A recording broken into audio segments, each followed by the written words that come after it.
जब से कान्हा का जन्म हुआ है ना, मैं तब से देख रही हूँ, तब से हम पे कोई भी संकट आती है ना, तो अचानक से कोई अपरिचित हमारी सहायता करने आ जाता है, और जाते समय कान्हा की आज्ञा लेके जाते है, और कभी कभी तो इसे प्रभु बोल के जाते है। बाबा संभालो। यशोदा, इस जानकी को चढ़ो है और विचित्र विचार तुम्हारे मन में है। अरे सब जानते हैं कि हमारा परिवार राजसी, तुम्हें पता ना चलते हो पर हमारे कान्हा को सब राजकुमार ही समझते हैं देखकर, इसीलिए उसे सम्मान देने के लिए सब ऐसा ही करते हैं, और कोई बात ना है।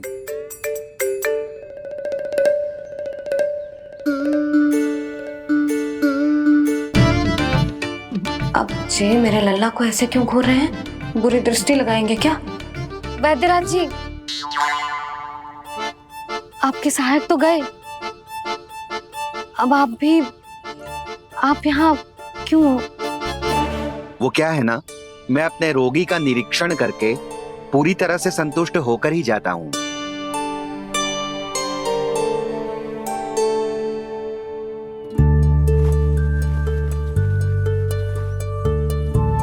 हाँ, संकेत तो अच्छे हैं, कल सुबह तक बिल्कुल ठीक हो जाएगी। धन्यवाद वैद्य जी।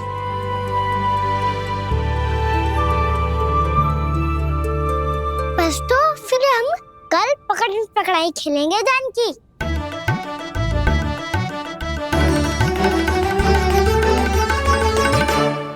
भानु, बंसी, जाकर उस क्षेत्र के चारों ओर बाड़ बनवा दो और वहां सूचना पट्ट भी लगा देना, ताकि जानकी के साथ जो हुआ है वो किसी और के साथ ना हो। शीघ्र जाओ। जी ठीक है।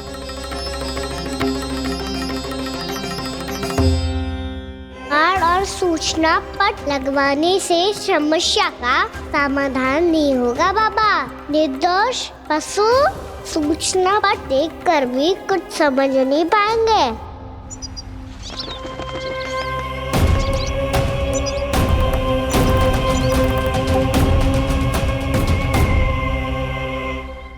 तो तुम्हारे कहने का अर्थ यह है कि व्योमासुर मारा जा चुका है और वो बालक अब भी जीवित है।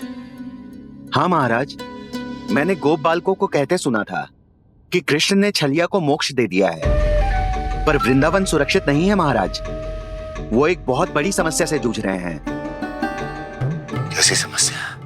गांव के निकट क्षेत्र में किसी विषैले सर्प का निवास है। उसके विष का प्रभाव इतना भयानक है महाराज, जैसे विष ना हो, स्वयं हलाहल हो। मेरी कोई भी औषधि रोगी का उपचार नहीं कर पा रही थी। निकट के क्षेत्र में कहां है वो सर्प? गोप मानते हैं कि वो सर्प गांव के निकट यमुना नदी के जल में रहता है। मुझे तो लगता है महाराज, ये कालिया नाग की कथा कोई किंवदंती या लोक श्रुति नहीं, एक सच्चाई है, एक विषैली सच्चाई।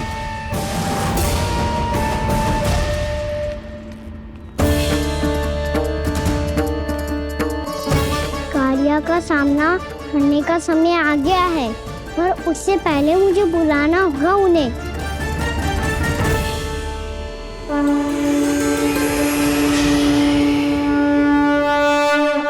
संसार के दारुण भय का नाश करने वाले, सभी कष्टों का हरण करने वाले, विश्व का समस्त ऐश्वर्य प्रदान करने वाले, कमल जैसे लोचन, मुख और चरणों वाले आजानुभूत श्री राम को मैं बार बार नमस्कार करता हूँ। आपदामपहर्तारं दातारं सर्व संपदाम लोकाभिरामं श्री रामं भूयो भूयो नमाम्यहम्। कागभूसुंडी, कागभूसुंडी, कागभूसुंडी। प्रभु क्षमा करें, मुझे जाना होगा।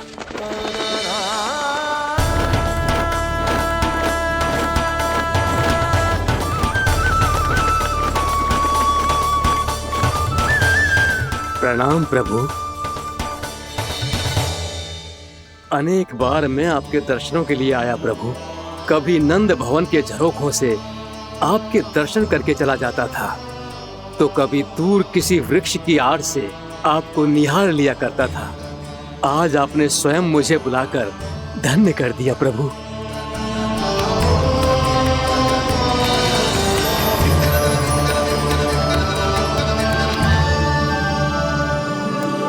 मैंने आपको यहाँ एक विशेष कारण से बुलाया है। आपके श्राप से इस कालिया नाग को मुक्त करने का समय आ गया है। ये तो बहुत ही उत्तम समाचार है प्रभु। इतने वर्ष बीत गए, मुझे आज भी स्मरण है वो दिन जब मैंने उन्हें श्राप दिया था। अपने क्रोध पर नियंत्रण खोकर बहुत बड़ी भूल कर दी थी मैंने प्रभु। बीती हुई घटनाओं पर दुखी होके कोई लाभ नहीं है। हमें भविष्य की ओर देखना होगा।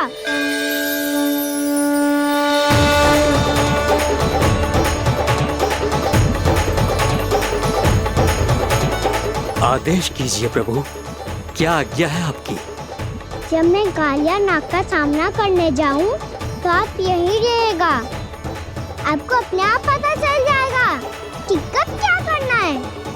और हाँ, लौटते जाते समय नारद मुनि से कहिएगा, वो आकर मुझसे भेंट करे। अवश्य प्रभु, प्रणाम। क्या इसने सच्ची में देवर्षि नारद को बुलाया है? नारायण नारायण, आपको संदेश भेजने की आवश्यकता नहीं थी। आप स्मरण करते और मैं चला आता। तुम्हारा कल्याण हो नारद।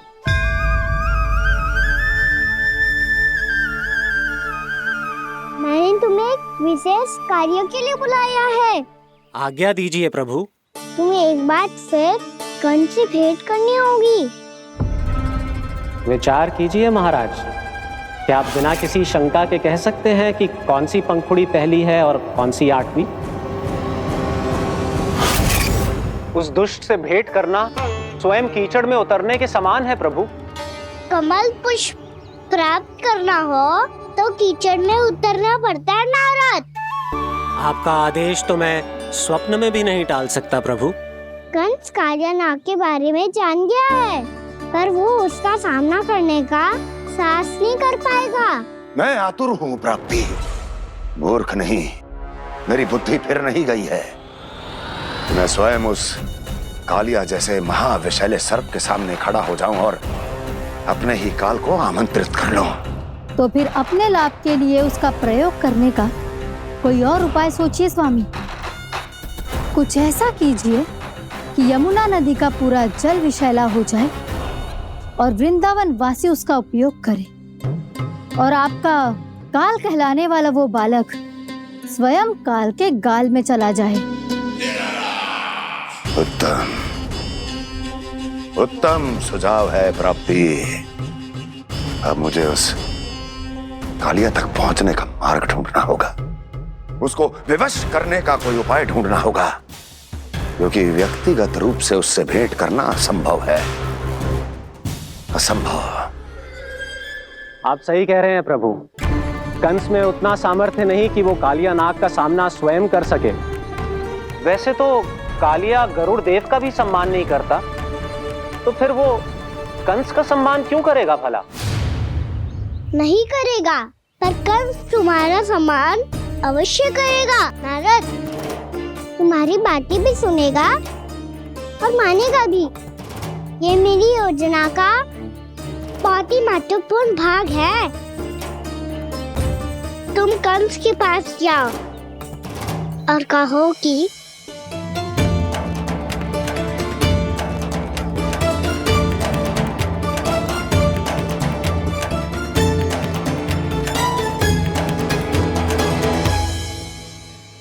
संतान अपने माता पिता को तीर्थ का सौभाग्य दिलाती, पर मेरा लल्ला कितना महान है कि उसने हमारे घर को ही तीर्थ बना दिया। ऐसा तीर्थ जहां मेरी आंखों के सामने भक्त और भगवान का मिलन हो रहा है। जो आज्ञा प्रभु।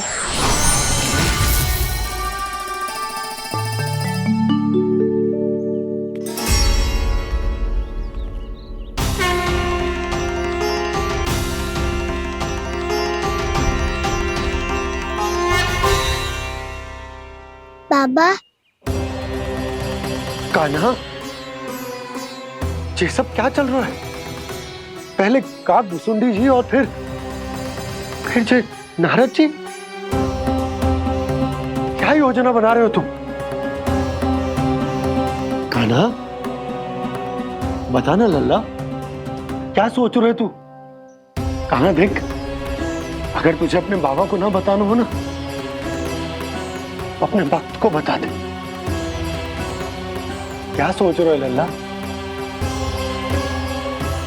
क्या करने वाले हो आप?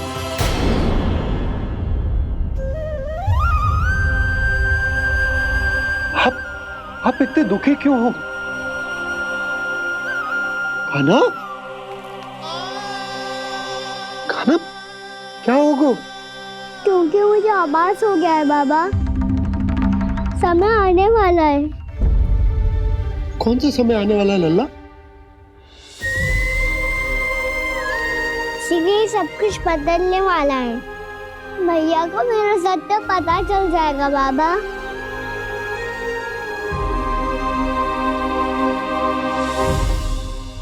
पर लल्ला, इसका काग भुसुंडी और कालिया नाग से क्या संबंध है?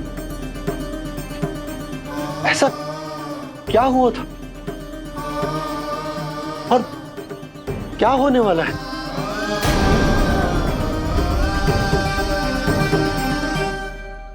जो होने वाला है बाबा, उसका संबंध उससे है जो सैकड़ों वर्ष पहले हुआ था। महर्षि भृगु के एक वंशज थे वेद शिरोमुनि, जो विंध्याचल की पहाड़ियों में साधना कर रहे थे। तभी वहाँ अश्वशिरा नाम के एक दूसरे मुनि आमंत्रण के बिना ही आ गए। कितना सुंदर और शांतिपूर्ण आश्रम है। यहाँ प्रभु की साधना करने में बहुत आनंद आएगा। शीघ्र ही अश्वशिरा मुनि उपस्थिति के कारण होने वाले व्यवधान से बाध्य होकर वेद शिरोमुनि ने अपनी आंखें खोली। कौन हो तुम और यहाँ क्या कर रहे हो? आपके आश्रम में बहुत शांति है मुनिवर। साधना करने के लिए बहुत ही उत्तम स्थान है ये। मैं चाहता हूँ कि मैं भी यहाँ। आप यहाँ साधना करना चाहते हैं, लेकिन इतना भी नहीं जानते कि किसी के आश्रम में प्रवेश करने से पहले उसकी आज्ञा लेनी चाहिए। आप ये भी नहीं जानते कि यदि कोई यज्ञ कर रहा हो तो बिना अनुमति के वहाँ प्रवेश करने से उसकी यज्ञ साधना भंग हो सकती है। आप क्या साधना करेंगे मुनि? आप तो साधना के योग्य ही नहीं हैं। इतना अपमान! एक मुनि के मुख से इतने कड़वे शब्द शोभा नहीं देते। मैं तुम्हें श्राप देता हूँ, जितनी विषैली तुम्हारी जिह्वा है उतने ही विषैले सर्प बन जाओ तुम। और ऐसा सर्प जो सांस भी ले तो निकट का वातावरण दूषित हो जाए। तुम्हारे इस दुस्साहस के लिए मैं तुम्हें श्राप देता हूँ कि तुम अभी इसी क्षण कौवा बन जाओ, और ऐसा कौवा जो कांव कांव करके अनर्गल प्रलाप करता रहे।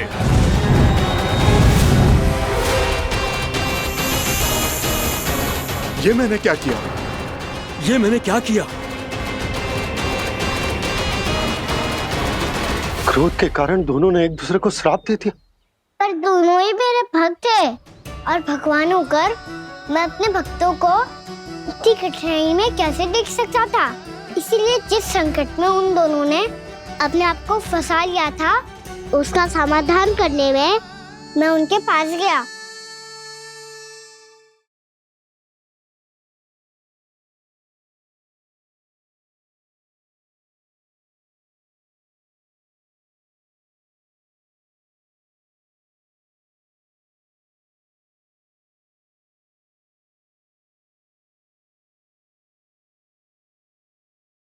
तंग करे मैया को खिजाए, खेले रूठे मनाए।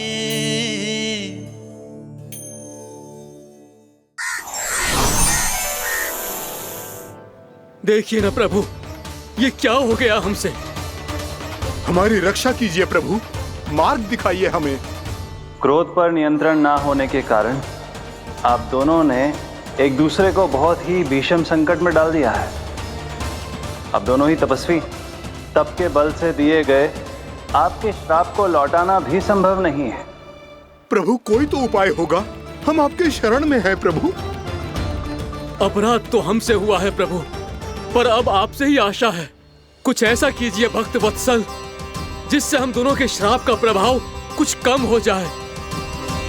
आप दोनों ही मेरे भक्त हैं, इसलिए आपकी पीड़ा का निवारण करने का एक उपाय है मेरे पास। वेद शिरामुनि, जब आप कालिया नाग बनेंगे तो आपको मेरे चरणों को अपने शीश पर धारण करने का सौभाग्य मिलेगा। और अश्र शिरामुनि, आप काग योनि होने के बाद भी आप श्रेष्ठतम ज्ञान और सर्वाधिक यौगिक सिद्धियों के स्वामी होंगे और प्रवचन दिया करेंगे। इसके बाद अश्वशिरा मुनि काक भुसुंडी बन गए, जिन्होंने आगे चलकर स्वयं गरुड़ देव को रामायण सुनाई।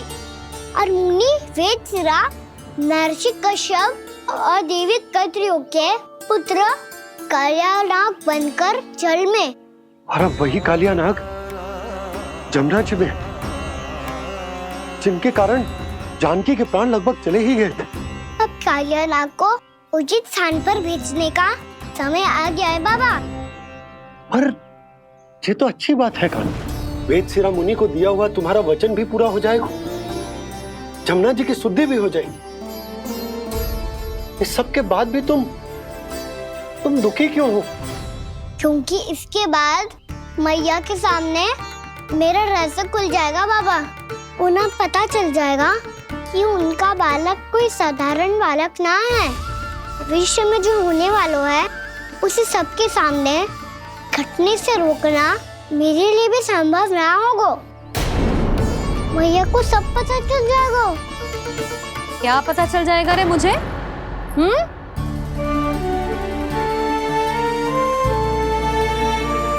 यही कि सबसे अधिक प्रेम मैं आपसे ही करता हूँ।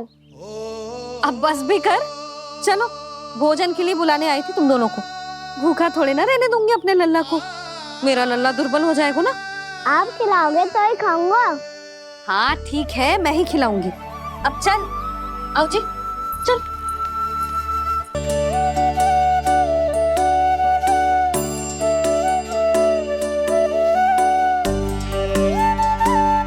मैया खेलो ना मेरे साथ। मैया सुनो ना, मेरी बात ना मानोगी? अभी बहुत कार्य पड़े लल्ला, देख जानकी को औषधि भी देने जानो है ना। औषधि मैं दे दूंगा, फिर तो खेलोगी ना आप मेरे साथ।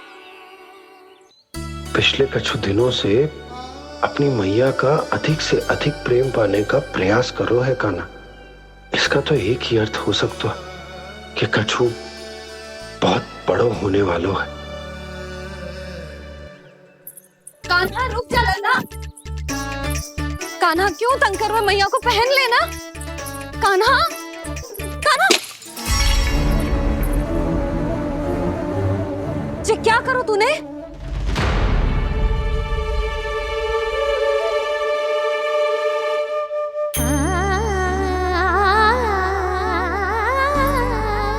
अच्छा ठीक है, अब मुंह लटकाने की आवश्यकता ना है। ये ले।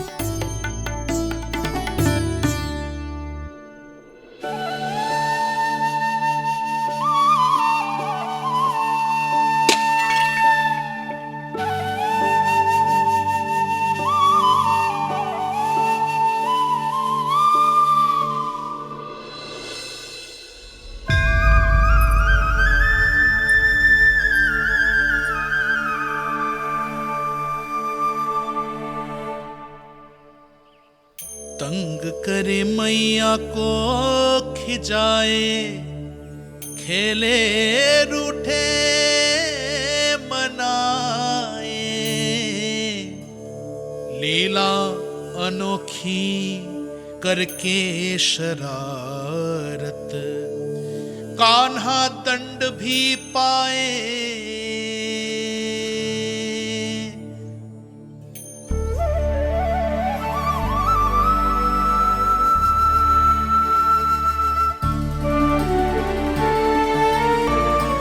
रूठना मनाना खेलना खिलाना, पहले शरारत करके क्रोध दिलाना और फिर क्षमा मांग लेना, ये सब जानबूझकर कर रहे हो है कान्हा। जैसे जीवन भर के लिए अपनी मैया की ममता को अपने हृदय में समेट कर रखना चाहते हो। कैसे कैसे करूं उस कालिया से मित्रता, कैसे करूं उसका उपयोग?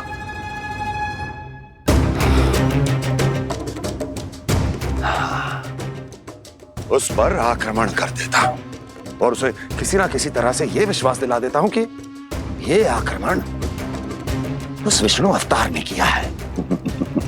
फिर वो क्रोध में आकर सारे वृंदावन वासियों को अपने विष से समाप्त कर देगा। उचित है, ये उचित है। नारायण हरि, नारायण हरि।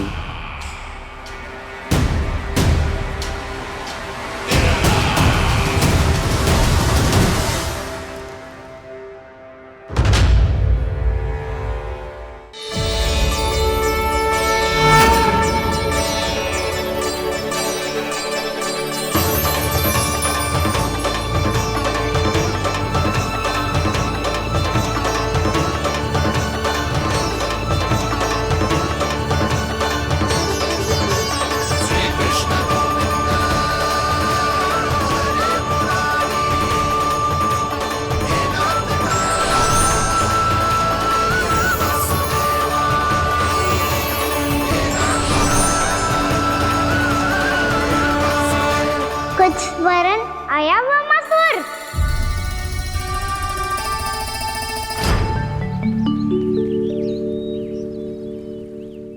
बहुत समय पहले की बात है, बहुत बड़े भूमाकर राज करते थे तुम्हें मान राजा भीमम के नाम से जाना जाता था। सब कुछ था तुम्हारे पास, पर शांति नहीं थी। इसीलिए शांति की खोज में अपना संपूर्ण राज अपने पुत्रों को सौंप कर मलय पर्वत की ओर चल दिए। अनेक वर्षों की तपस्या के बाद तुम्हारे तप की कीर्ति चारों ओर फैलने लगी और फिर सच्चे तपस्वी की धूप में तुम्हारी ख्याति से प्रभावित होकर महर्षि उलट तुमसे भेंट करने आए। राजा भीमरथ, आपने ईश्वर की प्राप्ति के लिए सब कुछ छोड़ दिया, पर अपना अभिमान नहीं छोड़ पाए। इसीलिए मेरे आगमन पर सम्मान के साथ खड़ा होना तो दूर, मेरा अभिवादन भी नहीं किया। अभिमान तपस्वी का गुण नहीं होता है राजन, अभिमान राक्षसी गुण है। इसलिए मैं आपको श्राप देता हूं कि आप अगले जन्म में एक राक्षस के रूप में जन्म लेंगे, एक राक्षस के रूप में जन्म लेंगे। मुझे क्षमा कर दीजिए महर्षि, मैंने जानबूझकर आपका अपमान नहीं किया है। मैं तो यहाँ पर शांति की खोज में आया था। अपने भीतर के संसार में गहरे सोच विचार में डूबा हुआ था मैं। मुझे क्षमा कर दीजिए महर्षि, मुझे क्षमा कर दीजिए। अपनी भूल का आभास प्रायश्चित की ओर पहला पग होता है। मैं अपना श्राप तो वापस नहीं ले सकता, परंतु आपको एक वचन अवश्य दे सकता हूं। जब भी प्रभु नारायण का अवतार होगा, आपको उचित समय पे वो वरदान देंगे जिसकी आप लंबे समय से प्रतीक्षा कर रहे हैं।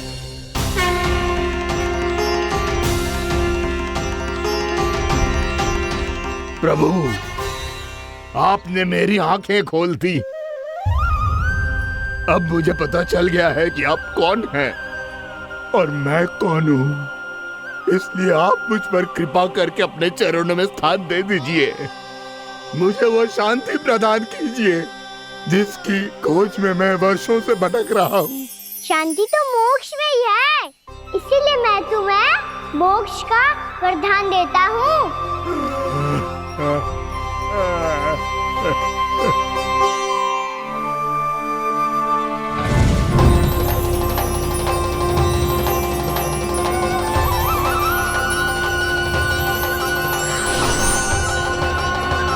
प्रभु की ये लीला सदैव स्मरण रखी जाएगी। इस स्थान को इनका आशीर्वाद मिलेगा और इस कंदरा को व्योमासुर की कंदरा के रूप में पहचाना जाएगा। भविष्य में अनेक ऋषि मुनियों की शरण स्थली बनेगी ये कंदरा। दीदी, ये कोई साधारण बालक ना है। ऐसा चमत्कार कोई साधारण बालक थोड़ी ना कर सकते हो। तुम सत्य कह रहे थे बलराम। गाना सच्ची में भगवान ही है, तभी तो सब देवता इसे बसाने और इसकी ओर से युद्ध करने आते हैं। तुम सब ऐसे आंखें फाड़ के क्यों देख रहे हो मुझे?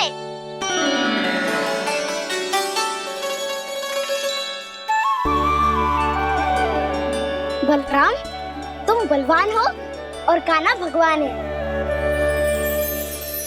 दूर दूर तक कोई दिखाई न दे रहा है। ना जाने किस हाल में होंगे बालक। कहीं हम ही तो मार्ग ना भटक गए शीघ्रता के चक्कर में। अब तो एक पग भी ना चलो जा रहे हो। जल, किसी के पास जल है क्या? कंठ तो मेरा भी सूख रहा है मौसी। भाभी, निकट ही जमुना जी है, कहूँ तो वहाँ से जल ले आओ। मैं भी जा रही हूँ भाभी, एक से भले दो। हाँ चल,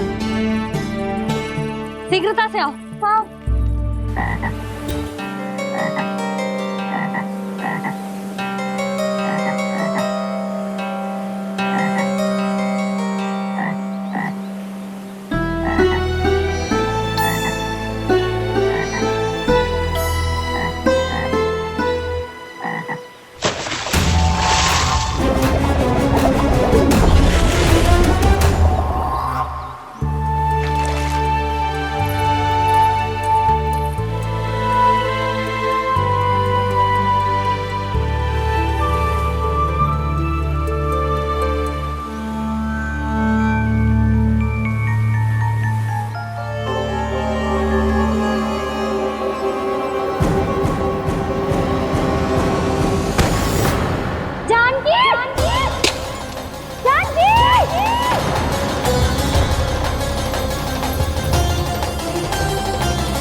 जानकी, जानकी,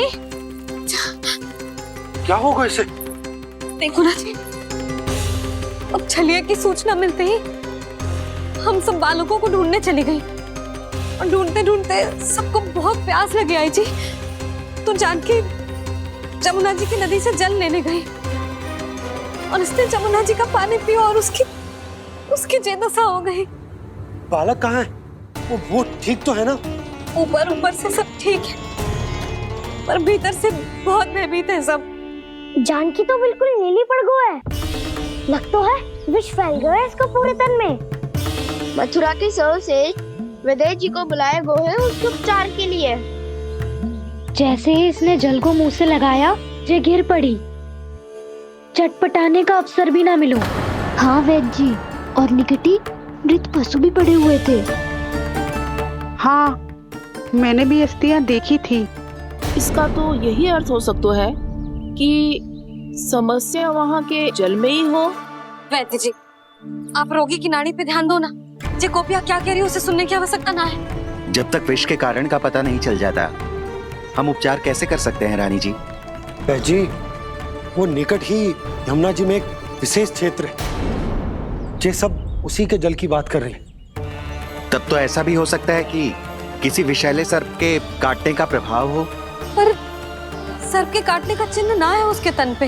सर्प जब काटता है तब उसके दांत के चिन्ह बन जाते हैं। मुझे पता है, बड़े बड़े सर्प को काटते हुए देखो है मैंने। एक दिन अब बस कर उज्जवल, ये बड़ी बड़ी हाँकने का समय ना है। पर यदि सर्प ने ना काटा है, फिर जानकी की ये दशा किसने की? अवश्य किसी राक्षस ने की होगी। नाना, कोई विषैला पशु भी तो हो सकता है, या अवश्य किसी महाविषैले सर्प के विष से हुआ है। सर्प ने भले ना काटा हो, लेकिन यह अवश्य ही किसी महाविषैले सर्प के विष के कारण हुआ है। कालिया नाग। कालिया नाग?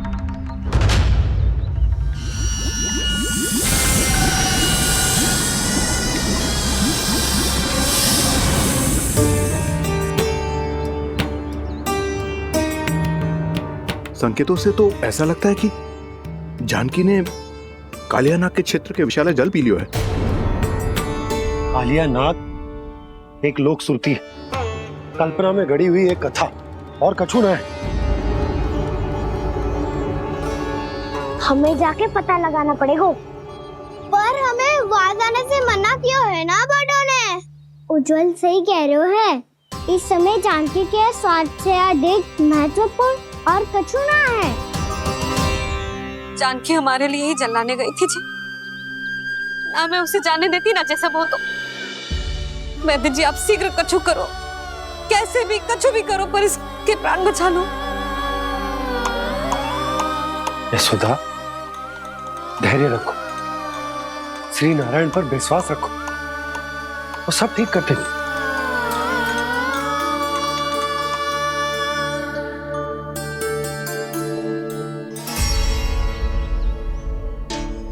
विष की काट की मेरे पास जितनी जड़ी बूटी थी मैंने सब अर्क बना के पिला दी, पर इसकी दशा में अभी तक कोई सुधार नहीं दिख रहा है।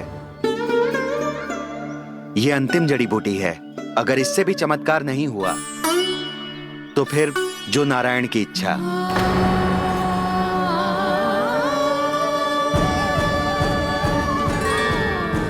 पर कोई तो उपाय होगा जानकी को बचाने का। कान्हा, यदि तुझे किसी औषधि के बारे में पता है हमें बता दे, हम जाके ले आएंगे।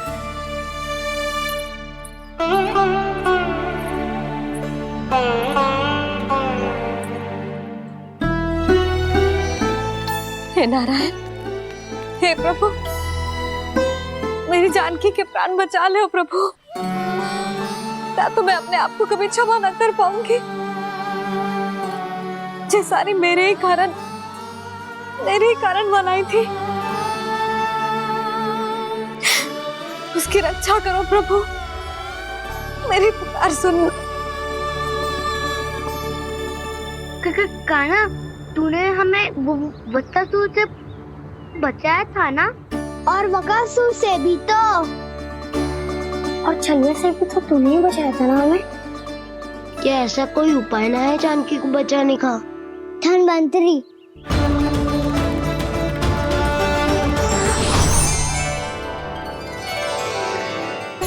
मैं आ गया हूं प्रभु, चिंता मत कीजिए, आपके आदेश का पालन अवश्य होगा।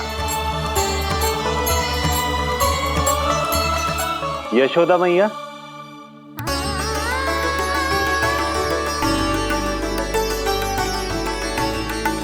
मैया आपको कोई पुकार रहा है।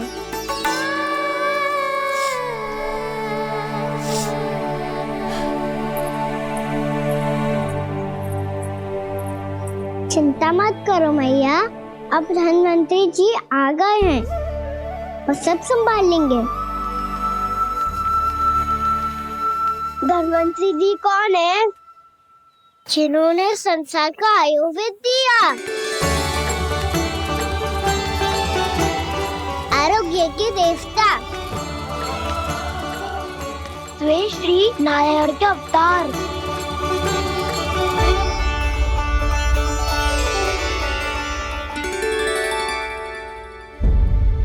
मुझे पता चला है कि आपको वेद की आवश्यकता है। हाँ हाँ, भीतर आइए। आइए आइए बैठे जी, जी रहे। मथुरा का सर्वश्रेष्ठ वैद्य अर्थात मैं यहाँ आ चुका हूँ और रोगी को जितनी औषधि की आवश्यकता थी सब दे चुका हूँ। निश्चित रूप से आपने विष की काट के लिए बहुत ही उत्तम अर्क तैयार किया है, इसीलिए किसी और वैद्य की आवश्यकता नहीं है। किंतु आप अकेले कितना कुछ करेंगे वैद्यराज, मुझे अपना सहायक ही बना लीजिए। पर जो करना था मैं पहले ही कर चुका हूँ। हाँ, वो तो आप कर चुके हैं, बस रोगी के तन से विष निकालना शेष है ना वैद्यराज? हाँ हाँ, बस वही शेष है। इनके रक्त को विष रहित करने में मैं आपकी सहायता करूंगा। पहले ये संजीवनी मानी जाने वाली इन लाल फूलों की बूटी को भी घिसना है ना?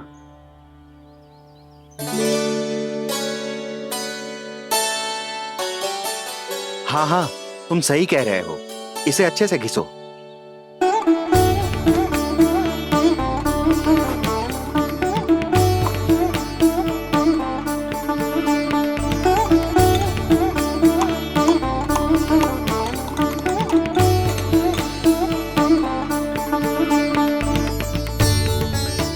और ये नीले फूलों को भी तो मिलाना है ना?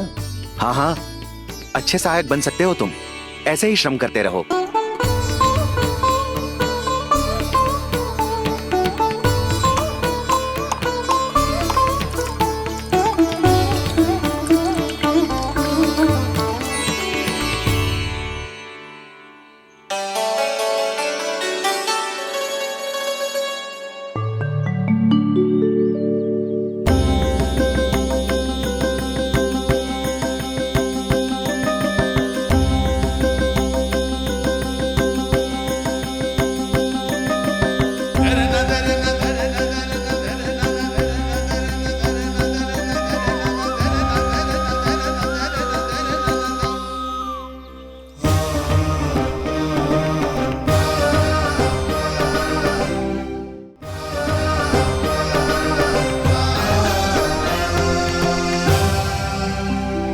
जानकी स्वस्थ तो हो जाएगी ना धन्वंतरी जी?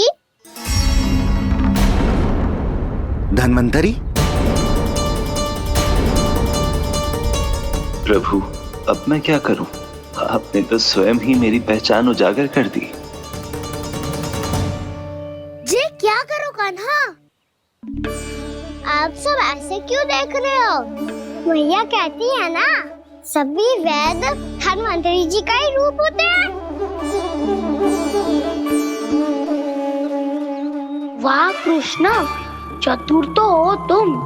वैसे वास्तविक धन्वंतरी मैं हूँ, मेरा अर्थ है वास्तविक वैद्य मैं हूँ। ये तो मेरा सहायक है, मुझे पूरा विश्वास है बिल्कुल ठीक हो जाएगी। वैसे ही थोड़े ना मुझे मथुरा का सर्वश्रेष्ठ वैद्य कहते हैं लोग।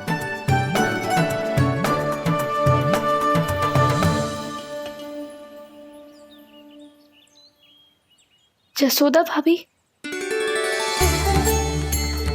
जसोदा जी, जानकी को चेतना आ गई। जानकी, जानकी, जानकी, तू ठीक है ना? क्षमा करना भाभी, मैं आपके लिए जल ना ला पाई, बस बहुत भूख लगी है। मैं अभी कछु लाती हूँ। जानकी माखन खाओगी?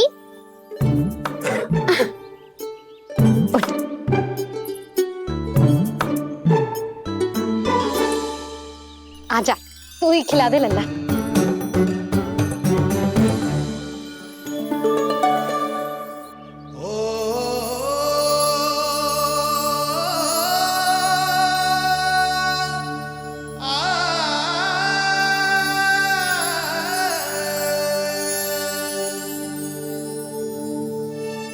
तुम सब मेरे लल्ला को माखन चोर कहती हो ना?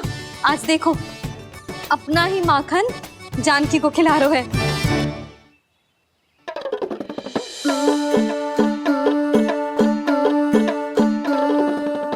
थोड़ा और विश्राम कर लो। सदैव तुम हम सबकी सेवा करती हो, आज मैं तुम्हारी सेवा करूंगा।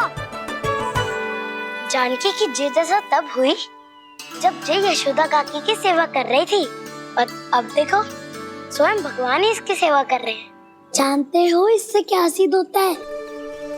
जो भी यशोदा मैया की पूजा करेगा, अर्थात अपने माता पिता की सेवा करेगा, उनके साथ सम्मान से व्यवहार करेगा, ईश्वर स्वयं उसका ध्यान रखेंगे। कभी धन्वंतरी के रूप में तो कभी स्वयं कान्हा के रूप में। भक्त और भगवान का देखो कैसा ये अनुराग,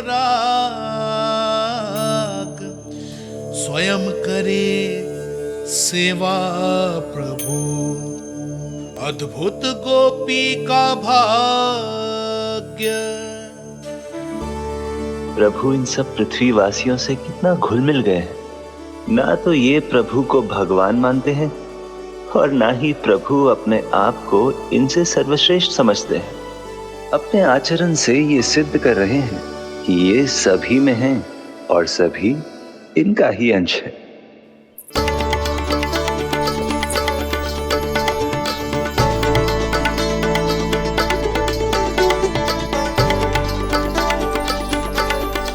प्रभु, अब मुझे जाने की आज्ञा दीजिए।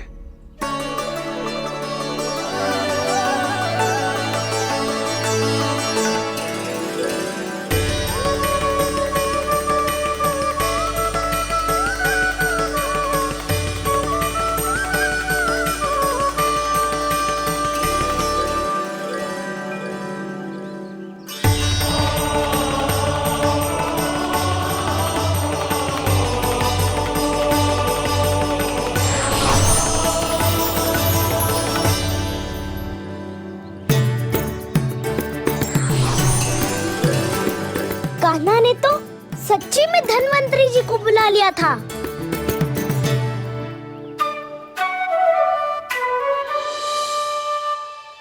जब से कान्हा का जन्म हुआ है ना, मैं तब से देख रही हूँ, तब से हम पे कोई भी संकट आती है ना, तो अचानक से कोई अपरिचित हमारी सहायता करने आ जाता है। और जाते समय कान्हा की आज्ञा लेके जाते है, और कभी कभी तो इसे प्रभु बोल के जाते है। बाबा संभालो।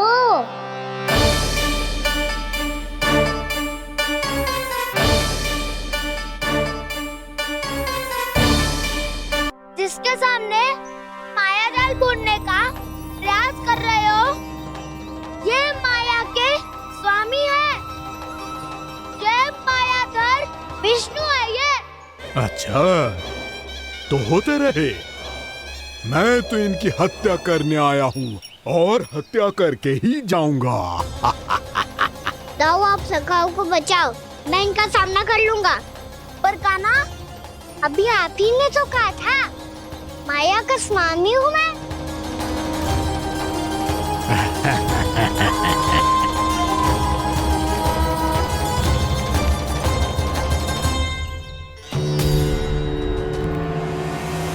ये तो मथुरा का व्यापारी है। इसको अर्थ वो जो था वो सच में छलिया हो तो कहीं वो नंदमोहन तो ना पहुंच गो। हमें शीघ्र ही गांव जाना पड़ेगा और सबको सावधान करना पड़ेगा। चल।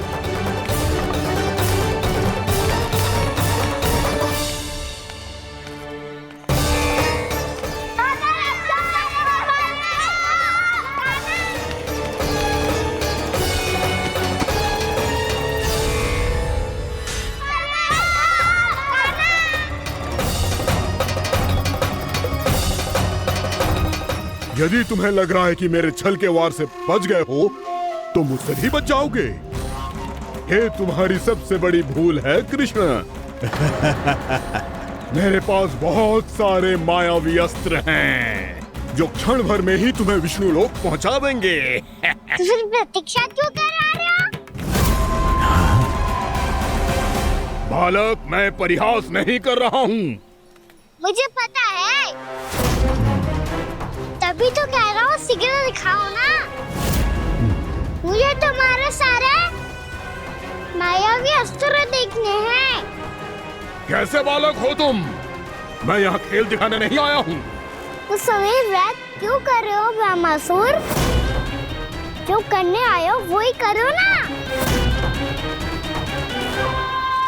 अब देखो कैसे तुम्हारे प्राण एक ही वार में इस देह का साथ छोड़कर उड़ जाएंगे। मेरी मायावी अग्नि तुम्हारे भोले भाले से इस मुख को जलाकर भस्म कर देगी।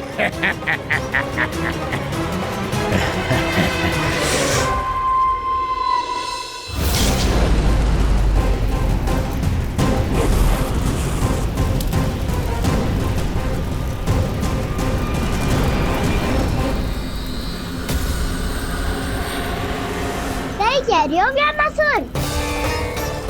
बोला बाला तो दिखता हूँ मैं। मैया भी यही कहती है।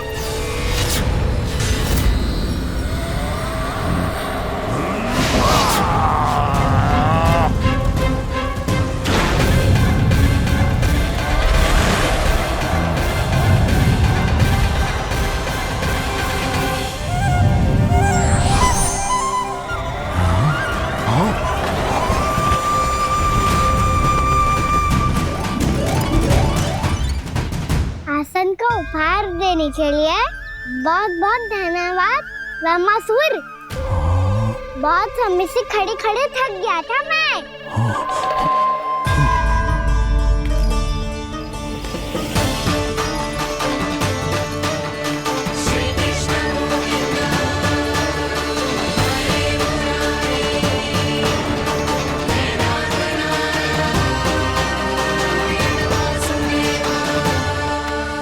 अगला अस्त्र दिखाओ ना।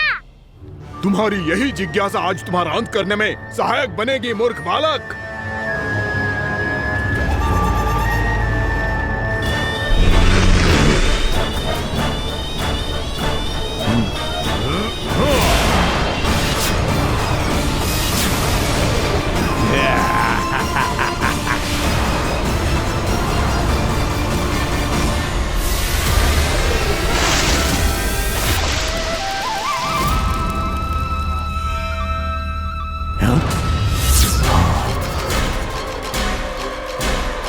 अच्छा, पर प्रक्षालन करना चाहती थे तो पहले क्यों नहीं बताया?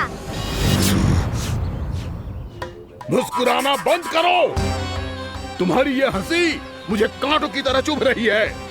पर मैया तो कहती है कि मेरी मुस्कुराहट फूलों की तरह है।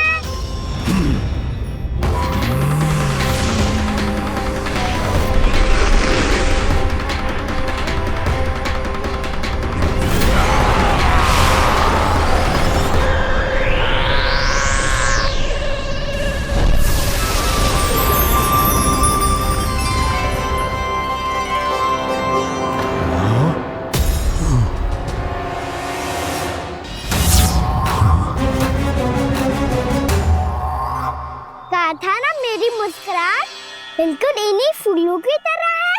और तुम कर क्या रहे हो मास्टर? कभी आसन दे रहे हो, कभी पद प्रक्षालन कर रहे हो और अब फूल भी चढ़ा दिया है। तुम मुझ पे वार करने आए हो कि पूजा करने? तुम्हारी पूजा तो मैं अब ऐसी करूंगा कि तुम मृत्यु के बाद भी मुझे भूल नहीं पाओगे बालक।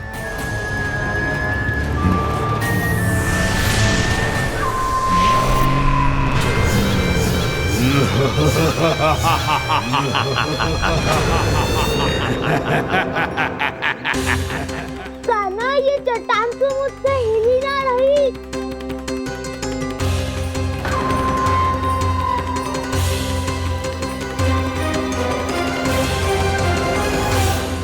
अभी कंदरा के अंदर कुछ क्षणों में ही प्राण वायु समाप्त हो जाएंगे।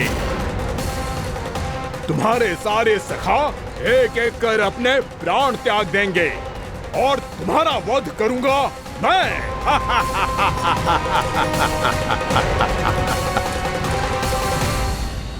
अरे सब जन बच के रहना। छलिया आया हुआ है वृंदावन में। अरे छलिया आ गया है। वृंदावन में मायावी छलिया। अरे क्या हुआ? कौन छलिया? मायावी छलिया, सबको छलता है वो। हाँ, कुछ भी कर सके है वो। बहुत भयानक। अरे भानु, ठहर जरा, क्या हुआ? बहुत भयानक है वो, बच के रहना सब लोग। अरे भेष बदल ले तो है वो। हाँ। क्या हुआ? छलिया है वो। अरे मेरी बात तो बताओ। रानी भाभी, रानी भाभी, कान्हा घर पर ही है ना? ऐसे भड़बड़ा क्यों रहे हो? कोई भूत देख लियो है क्या? भूत ना भाभी, छलिया से भेंट हो गई। सच्ची का मायावी छलिया है भाभी। क्या उल्टा सीधा बोले जा रहे हो? ठीक से बताओ। अब बोलो भी। वो कान्हा के पीछे पड़ो है वो। मेरे लल्ला के पीछे?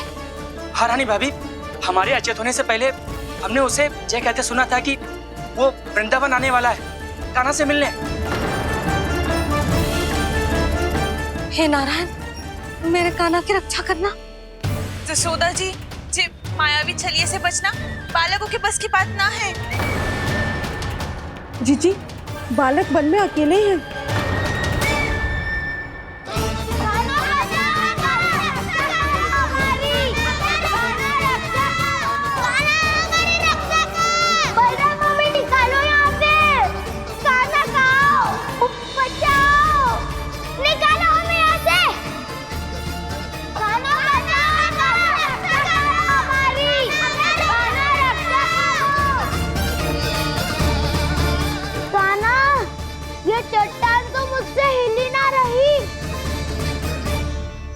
यदि मैं माया का स्वामी हूँ तो आप भी बल के स्वामी हो। ताऊ, अपनी क्षमता, अपना सामर्थ्य स्मरण करो।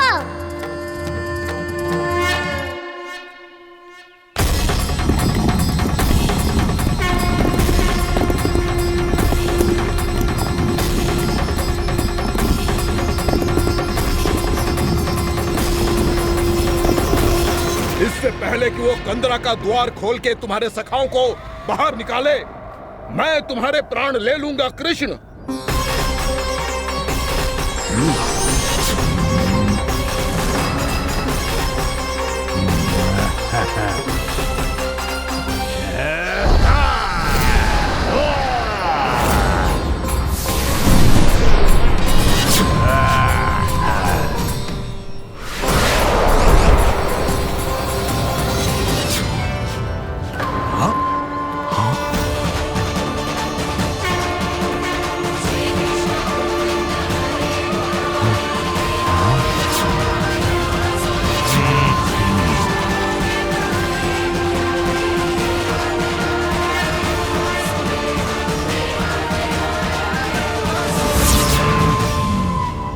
कितनी पूजा करोगे ब्रह्मासुर?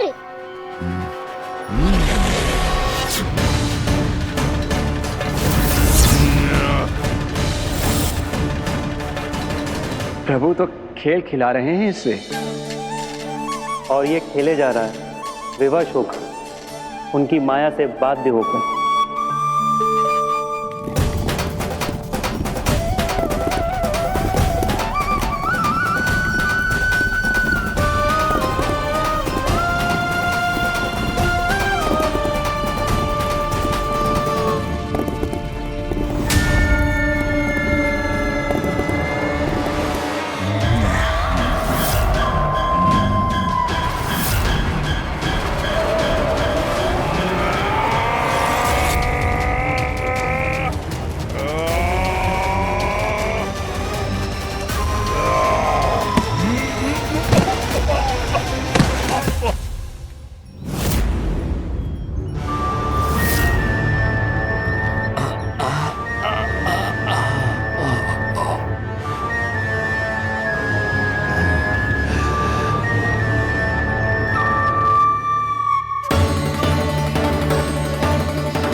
जो प्रभु के सामने माया करने आया था, वो स्वयं को ही माया में उलझा हुआ पा रहा है। नारायण नारायण। लो, अब तो तुमने दंडवत प्रणाम भी कर लिया, माया भी कथा भी उपहार भी दे दी। तुम चाहते क्या हो ब्रह्मासुर? मेरी शरण में आना है क्या?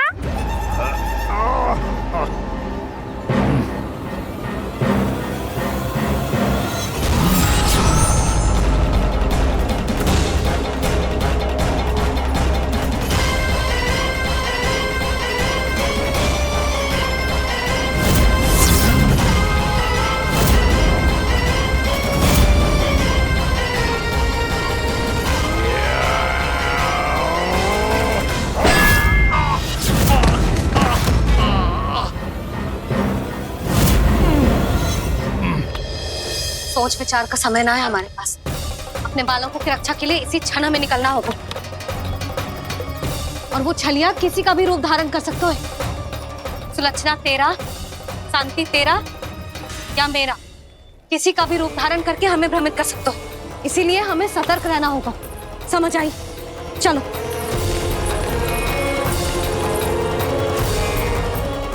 अभी भी समय है ब्रह्मासुर। समझ जाओ, यदि मैया आ गई तो बात गड़बड़ हो जाएगी।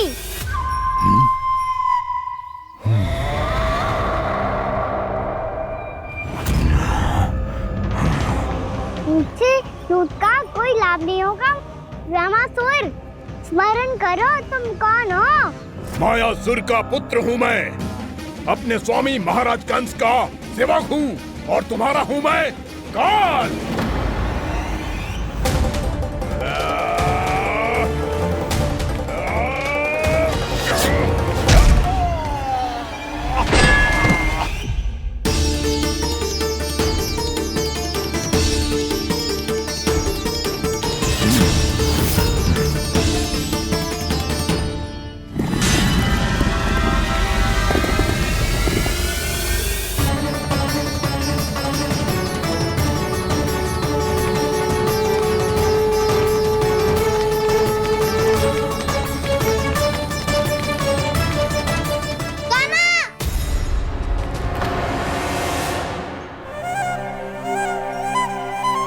बाबा कहते हैं दुष्टों को पहले बातों से समझाना चाहिए, फिर भी ना माने तो अस्त्र ना उठाना कायरता होती है।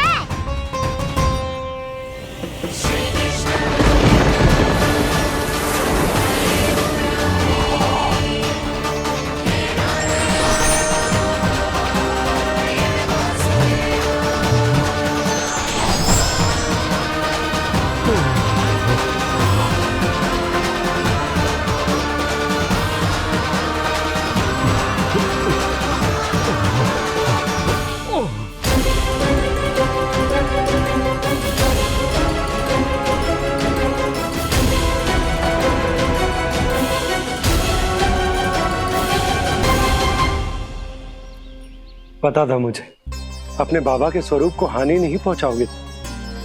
सही कही तुमने। पिता की छवि ही पिता के समान भी अनन्य होती है। रामासुर, रामासुर। ये मैं अपने वास्तविक रूप में कैसे आ गया?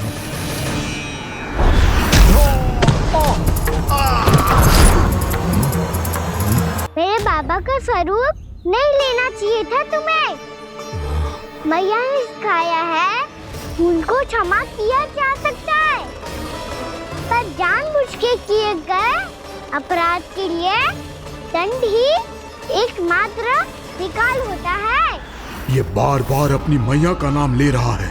यदि मैं वो स्वरूप लूं तो अपनी मैया पर वार नहीं कर पाएगा ये।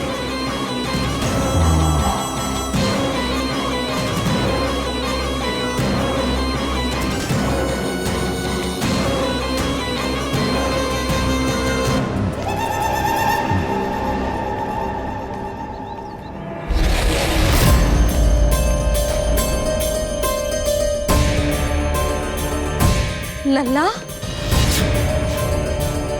मैं तेरी मैया हूँ, अपनी मैया को मारेगा? बच गया। समझाया था, पर तुमने एक बार फिर से मूर्खता कर ही दी। इस पर तुमने पहले से भी बड़ी और पहले से भी भयंकर भूल किया रामासुर।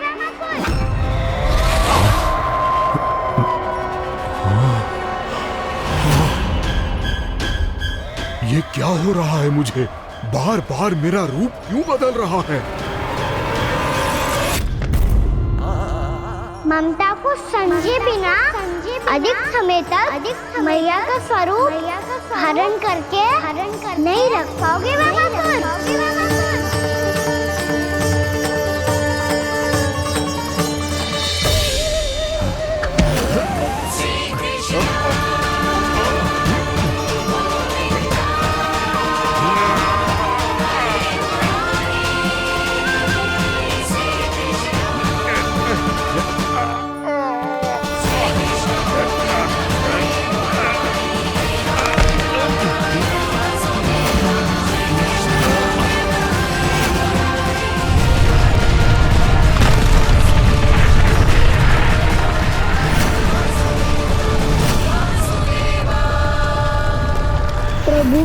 क्रोध से धरती भी कांपने लगी है।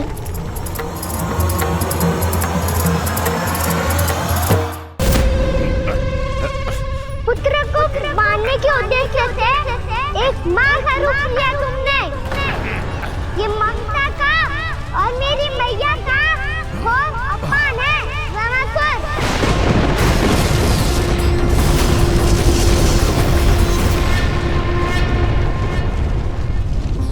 इससे पहले इस असुर के कारण निर्दोष प्राणियों का कोई अहित हो, मुझे कुछ करना होगा। यदि मैं माया का स्वामी हूँ तो आप भी बल के स्वामी हो। दाऊ, अपनी क्षमता अपना सामर्थ्य स्मरण करो।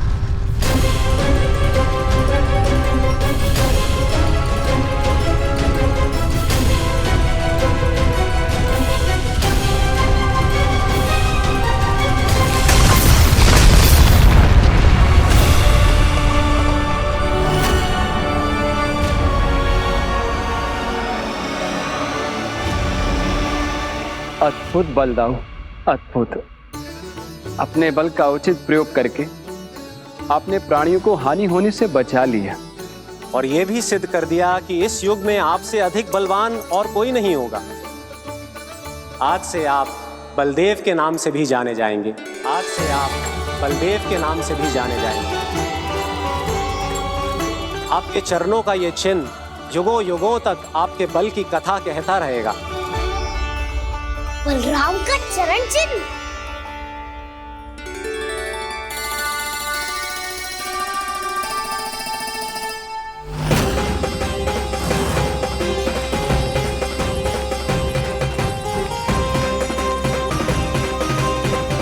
मेरी माया से आज तक कोई नहीं बच पाया है। एक बार मुझे छोड़कर देखो, फिर पता चलेगा कि मैं हूँ कौन। पहले ये तो देख लो कि मैं कौन हूँ।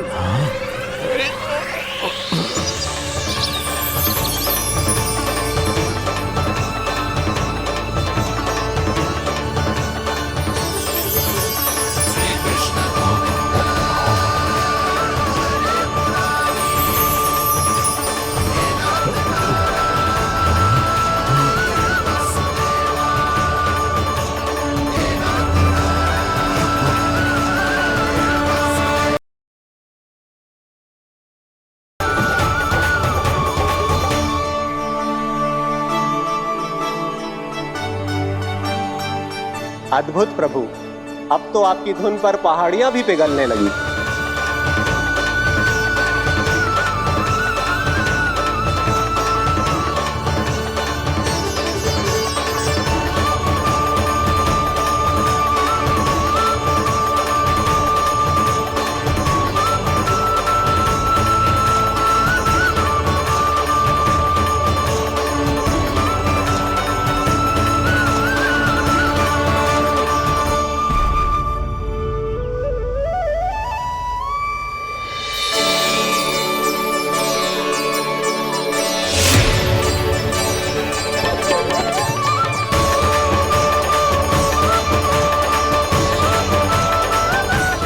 देखते ही देखते पूरी पहाड़ी बाहुविहल होकर पिघलने लगी है। प्रभु मुरली बजाने में खो गए हैं और उनके साथ ही खो गए हैं सभी सुनने मनुष्यों, पशु पक्षियों और देवताओं के ही नहीं, जड़ चेतन किसी के लिए को रोक पाना संभव नहीं होगा। कहीं प्रभु की इस मनमोहक मुरली की धुन पर सारा ब्रह्मांड ही ना पिघल जाए। गाना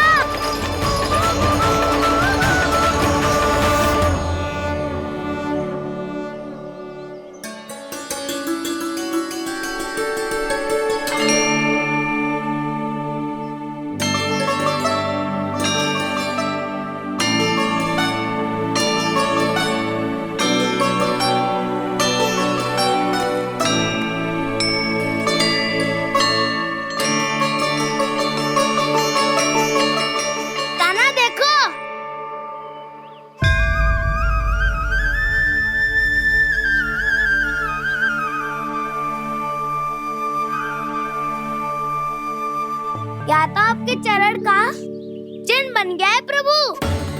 अपने भक्तों के हित के लिए मेरी बस एक ही इच्छा है, ऐसी चिन्ह मेरे हर भक्त के हृदय पर हो। आपके पद चिन्ह तो सदैव से ही आपके भक्तों के हृदय पर छपे हुए हैं प्रभु, पर इस पहाड़ी ने भी अब इसे अपने मन में बसा लिया है। तो युगों युगों तक इस पहाड़ी को चरण पहाड़ी के नाम से जाना जाए। तो युगों युगों तक इस पहाड़ी को चरण पहाड़ी के नाम से जाना जाए। तो युगों युगों तक इस पहाड़ी को चरण पहाड़ी के नाम से जाना जाए।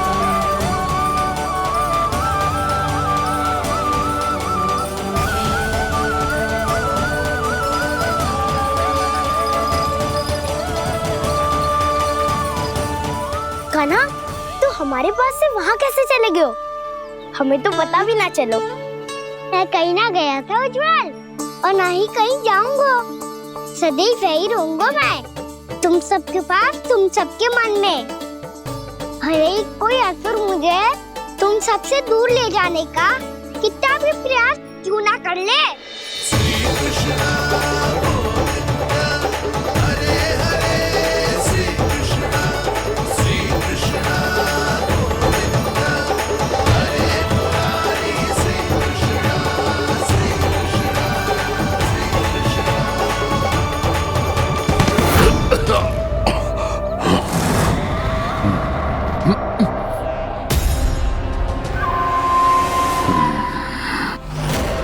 भले ही कितनी भी लीला क्यों न रच ले वो, आज उस छलिया कहलाने वाले विष्णु का सामना सच्चे छलिया से होगा।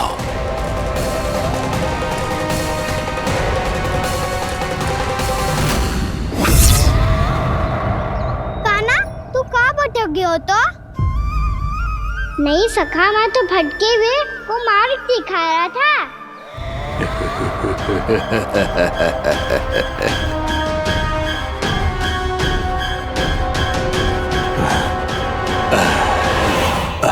फिर से कहीं मत चले जाइयो, बहुत कठिनाई से फिर से तेरा साथ मिलो है हमें। कान्हा, तो इतने दिन बाद आए हो हैं, आज हम केवल गैया ना चराएंगे, कछु आनंद भी लेंगे आज। कैसो आनंद? मैंने मारा और गैया सरा के वह दूल्हे से पहले ही सीधे सीधे सब घर चलो। वैसे भी वन में बहुत भय लगता है मुझसे, क्योंकि किस बात का भय? इतनी शीघ्र बोल गए। अभी कुछ दिन पहले ही तो उस असुर और देवता में कितने भीषण युद्ध हुआ था। हाँ, हम शीघ्र घर जाएंगे। अरे वसंता, वो युद्ध ना था, सब बड़े बड़े देवता हमारे सखा कान्हा को बचाने आए थे। तू ये सोच, जिसकी रक्षा सारे भगवान मिलके एक साथ करते हैं, वो कान्हा हमारे साथ है, तो फिर हमें कैसा भय? वो कान्हा हमारे साथ है, तो फिर हमें कैसा भय? तुम सब भी कौन सी बात लेकर बैठ गए हो? ये बताओ कि आज हम क्या खेलेंगे?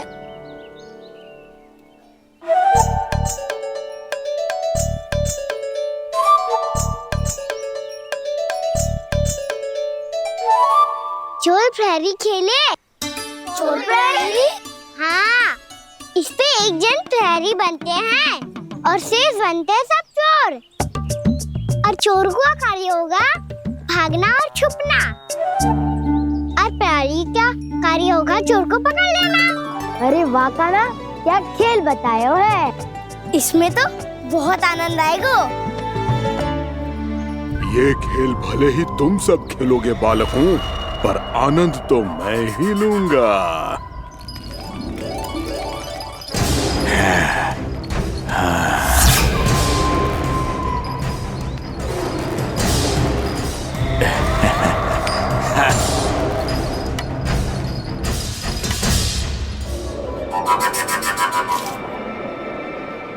सिक्का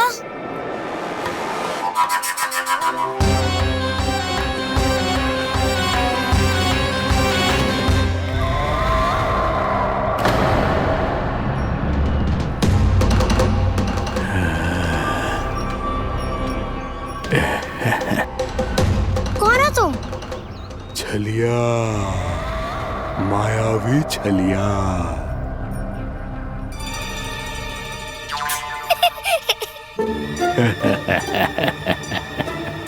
छलिया तो बहुत भयानक होता है, तुम्हारे जैसा थोड़ी दिखता है। हाँ। मुझे मूर्ख समझते हो तुम? 100 छलियाएं देखे हैं मैंने, हाँ। पर मैं उनसे ना घबराता हूँ, उनको मुझसे भय लगता है। हाँ? सच? और नहीं तो क्या, मैं हूँ इतना अनोखा, इतना वीर। तुम्हें विश्वास ना हो रहा है तो चलो मेरे सखाओं से पूछ लो।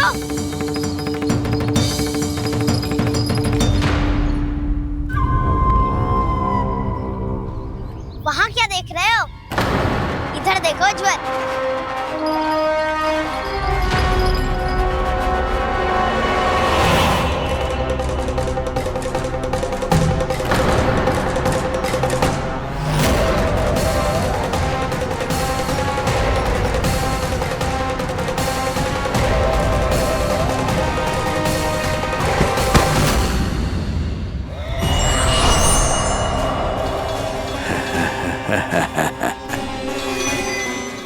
सौ छलिए देखे हैं इसने।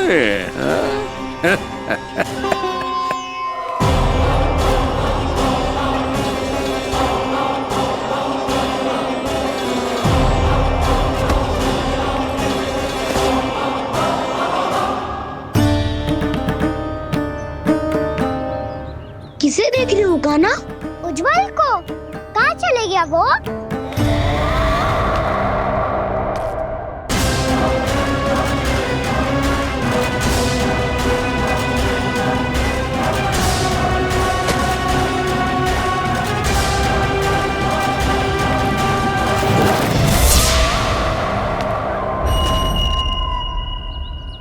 चिंता मत करो काना, उज्जवल यही का ही होगा, आ जाएगा। क्या हो गया काना? तूने कही थी ना कि हम चोर प्रहरी खेलेंगे, तो खेल क्यों ना रहो? तुम्हारी प्रतीक्षा कर रहे थे। वैसे तुम कहाँ रह गए थे?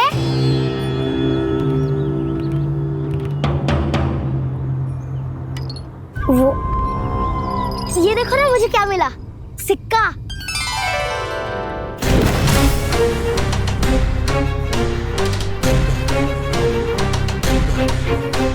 दीदी दिखा दिखा। ना ना, ऐसे ना, ये सिक्का मैं उछालूंगा और जिसके हाथ में आया वो बनेगा प्रहरी और अन्य सब चोर। शिकार है। यदि मैं प्रहरी बन गया तो बहुत सरलता से इस कृष्ण को पकड़कर गुफा में ले जाऊंगा और वहीं इसकी हत्या कर दूंगा। इसे इसके ही यंत्र में फंसाना होगा मुझे।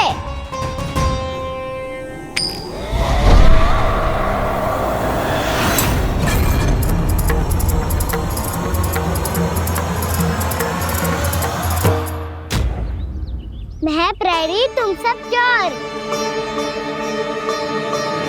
कोई बात नहीं कृष्ण, अब इस उज्जवल की तरह पहले तुम्हारे सारे सखाओं को फंसाऊंगा मैं और फिर ले जाऊंगा तुम्हें।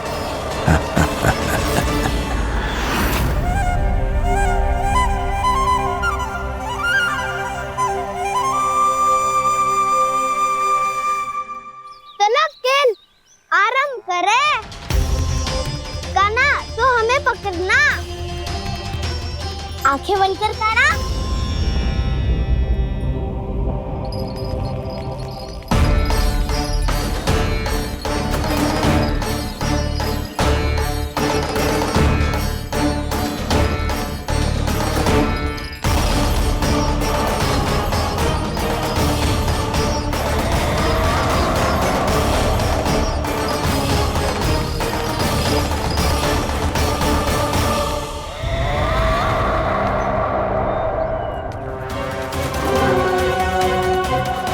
अकेला रह गया ये, अब फंस गया ये।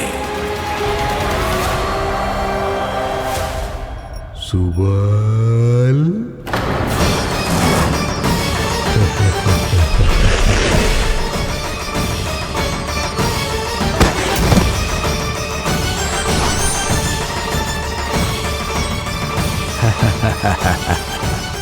इन इन सब का तो मुझे पता नहीं, परंतु मुझे बड़ा आनंद आ रहा है इस खेल में।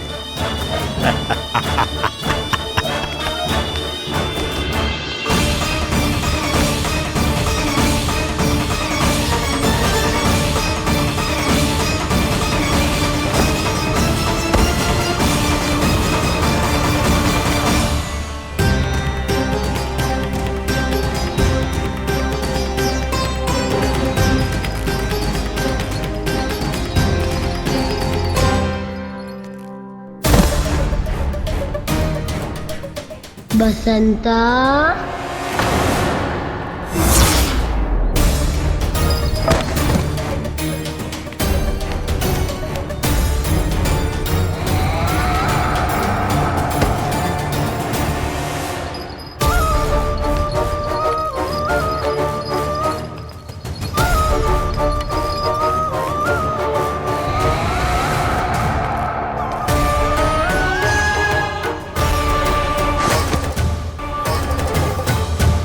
ये तो एक एक करके सभी बालकों को अपना शिकार बनाता जा रहा है।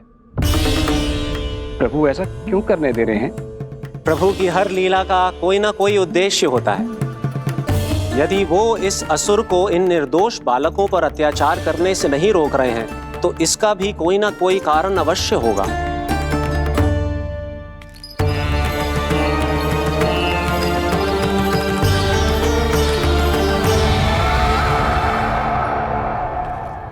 श्री दामा,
अब केवल 2 ही बालक शेष बचे हैं। दोनों को पकड़कर ये खेल ही समाप्त कर दूंगा।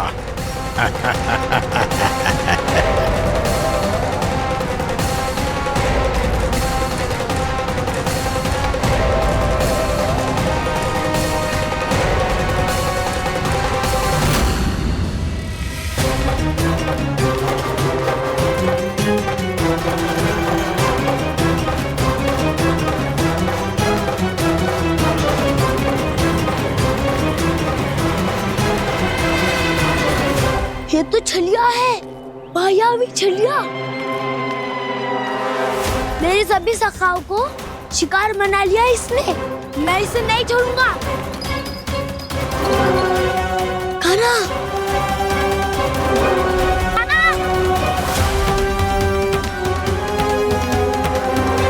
कान्हा,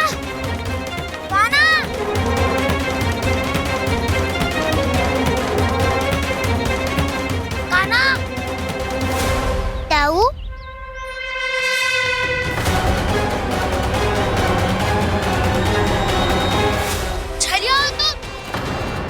तुमने मेरे सखाओं का अपहरण किया है।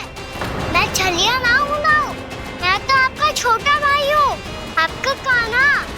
मैंने सब कुछ अपनी आंखों से देखा है। बस तुम छलिया ही हो, रूप बदल बदल कर मेरे सखाओं का अपहरण कर रहे हो। ये क्या कह रहे हो दाऊ? आप ही मुझे नहीं पहचानोगे तो कौन पहचानेगा? कान्हा, ये नहीं, मैं हूँ वास्तविक बलराम, तुम्हारा दाऊ।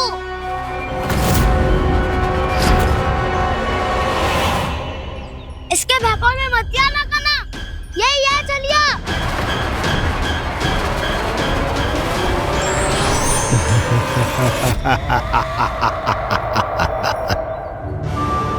बुद्धिमान बालक, केवल तुमने ही पहली बार में माना है कि मैं ही वास्तविक छलिया हूँ। पर हम तुमसे भयभीत नहीं है दस। इसी क्षण हमारे सखाओं को मुक्त कर दो। अच्छा, यदि इतना ही क्रोध आ रहा है तो जाओ, छुड़ा लो अपने सखाओं को।